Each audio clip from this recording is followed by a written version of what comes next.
សួស្តីពុកម៉ែបងប្អូនទាំងអស់គ្នាថ្ងៃនេះនាងខ្ញុំ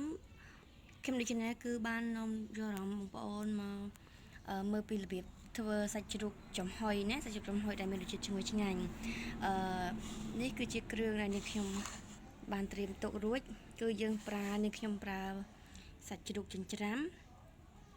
ចំនួន3ខាំពងទា2គ្រាប់ប្រហុកសាច់ចិញ្ច្រាំឲ្យម៉ត់ចំនួន1ខាំកន្លះម្ទេសខ្ទឹមគល់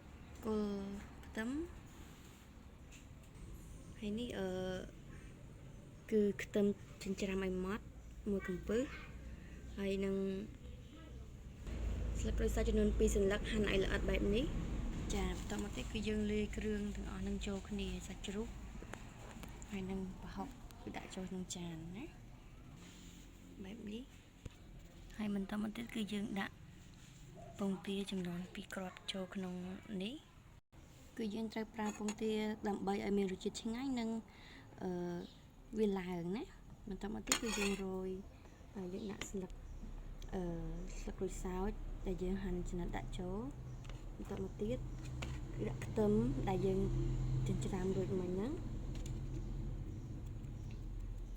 បន្តមកទៀតគឺយើងប្រើស្ករសណាស្ករសចំនួន2ស្លាបព្រាបាយ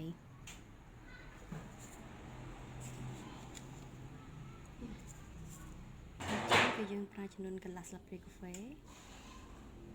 ហើយបន្តមកទៀតគឺយើងច្របល់គ្រឿងទាំងអស់ហ្នឹងគឺចូលគ្នាឲ្យវាចូលតែជាល្បាយតែមួយណាអូខេចាឥឡូវគឺនាងខ្ញុំបានច្របល់វាសព្វអស់ហើយគឺនាងខ្ញុំនឹងផ្ទេរវាដាក់ចូលក្នុងចានចំហុយមួយហើយយើងនឹងរៀបម្ទេសទៅលើទៀតឥឡូវគឺបានផ្ទេរវារួចហើយអញ្ចឹងគឺនាងខ្ញុំដាក់ស្បែកជ្រូកព្រោះអីខ្ញុំចូលចិត្តញ៉ាំស្បែកជ្រូកបន្តមកទៀតគឺម្ទេសដើម្បីឲ្យវាទន់ឆ្ងាញ់ម្ទេសដែលយើងចំហុយលើនេះហ្នឹងគឺធ្វើឲ្យប្រហុករបស់យើងហ្នឹងគឺមានរសជាតិឆ្ងាញ់ប្រហុកចិញ្ច្រាំចំហុយហ្នឹងណាតមកទៀតគឺយើងដាក់ខ្ទឹមគឺនេះខ្ញុំប្រើខ្ទឹមសមិនដើមទេគឺយើងដាក់ចំនួន3កំពឹសគឺនេះខ្ញុំប្រើចំនួន3កំពឹសហើយនឹង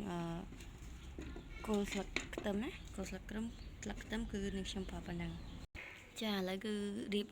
រួចរាល់ហើយគឺនាងខ្ញុំនឹងយកទៅចំហុយដាក់ក្នុងចំហុយឲ្យវាឆ្អិនល្មមមកឡើងណា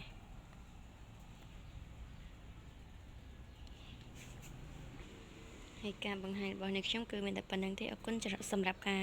តាមដានទស្សនាវីដេអូរបស់នាងខ្ញុំតាំងពីដើមដល់ចប់ចាកុំភ្លេចជួយ like subscribe channel នាងខ្ញុំផងណាចាអរគុណច្រើនជម្រាបលាបាយបាយ